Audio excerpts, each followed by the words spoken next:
provuam emocione shumë të mëdha një natë më përpara. Kënaqësi e jashtëzakonshme, kemi parë dhe grupe të tjera, edhe ata kanë një numër të konsiderueshëm artisti që kanë ardhur, por që të vinë nga Amerika, një grup kaq i madh të fëmijëve që janë lindur dhe rritur në Shtetet Bashkuara të Amerikës, por që kërcejnë me aq dinamizëm dhe me ato figurat koreografike të shkëlqyera, falë dhe mësuesës së tyre Joli Agolli Paparisto.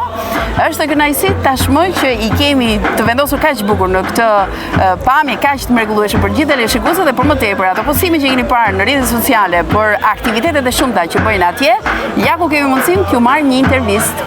Ju përshëndes, kënaqësi shumë e madhe. Ju e keni mbushur një avion të tërë tani edhe se si. Ne kemi ardhur veç, po e mbushëm këtë vendin plot, sikurse e shikon, kemi sjell një pasuri kombëtare. Prezantohemi sot në natën e dytë të performancës së grupit Gjergj Kastrioti me Xhubletën. Këto xhubleta kanë nga Amerika, po i kanë gjetur të afërmit këtu. Është një kombinim. Po kryesisht i kanë gjetur tek të afërmit këtu sepse shumë e vështirë ta sjellësh xhubletën nga Amerika këtu. Atje ju keni një arkiv apo keni njerëz që ju ndihmojnë në situata fesash kombëtare apo aktivitete? Të gjithë prindrit mendojnë për fëmijët e tyre dhe ja kanë siguruar gjitha veshjet kombëtare. Dallon shumë diaspora e Amerikës me diasporën e Europës. Kanë shkuar për një jetë më të mirë, okej, të dyja palët. Këta të Amerikës kanë këtë unitetin me shoqata që organizohen her pas here. Këta të Europës vinë në mënyrë individuale dhe ata bëjnë, sepse kemi asistuar në sofra të ndryshme të malësisë, për shembull në Varese kemi paraqitur në Itali. Por kjo juaj është ndryshe. Çfarë i unifikon këta njerëz dhe si përcillet dashuria nga prindrit e fëmijët? Unë do ta nis kështu, diasporat janë të ndryshme, por e Amerikës dhe së mos e Michiganit konsiston në origjinën, më thënë fuqia më e madhe është e veriut. Dhe duke qenë verior do thotë je patriot. Nuk shkon kundër, është baraz me njëra tjetër dhe për hatër dhe për hir të gjithë patriotizmit, trashëgimisë që vjen ndër breza që malësorët kanë, ne shohim të gjeneratën e sot që është kaq e përgatitur dhe kaq gati dhe kaq pro kulturës dhe traditës shqiptare. Dhe kjo është veçoria pse Mërgata ose diaspora e Amerikës është ndryshe nga të tjera, sepse kryesisht janë malësorët ato që e mbajnë fort dhe ruajnë traditën. Po, teleshikuesit e kuptojnë nga aksenti e mënyra të folurit që ti je jugore. Unë në fakt jam nga Tirana.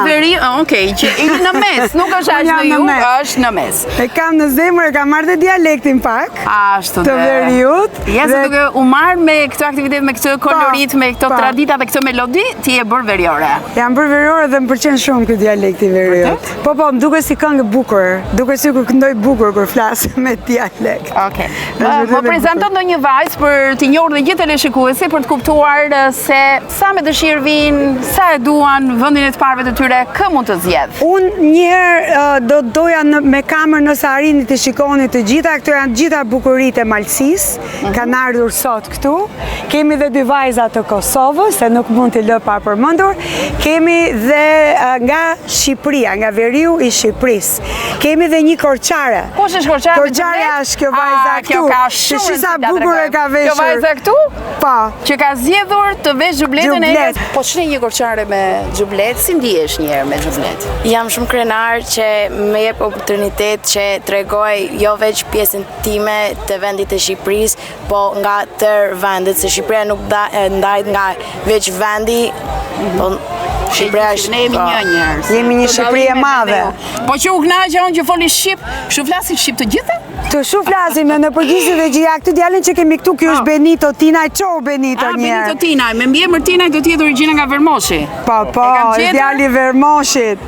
Edhe shqipën e flet mirë. Ti ke lindur atje, apo jo? Jo, jam lindur në Amerikën, Michigan. Po, në Amerikë pra. Jo në Vermosh, po, se përmendëm Vermoshi më përpara, dhe flet mirë shqipen. Më thua emrin e babit dhe të mami që ti falenderojmë një çik. Babin e kam emrin Agustin Tinaj dhe Mirela Tinaj.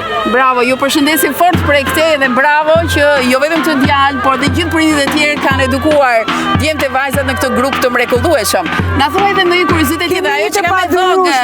Ajo marron që të flasi pak.